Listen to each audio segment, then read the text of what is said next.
Hey, so if you're trying to figure out how much a job actually pays before applying, yeah, Glassdoor is one of the easiest tools you can use. In this quick guide, I'll show you how to find salaries step by step. First, go to Glassdoor and click on the Salaries tab. This is where all the salary data is stored. Next, type in the job title you want to research, so like software engineer, teacher, or customer service. Now add your location. Salaries can change a lot depending on the country or even the city. All right, once you search, you'll see a salary range. This usually includes average pay, low end, and high end based on real employee reports. Now click into different companies.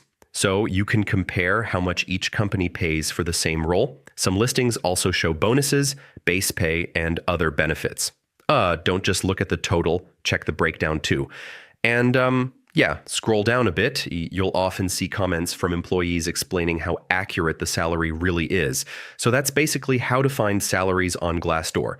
Once you get used to it, it becomes super helpful for negotiating and planning your career.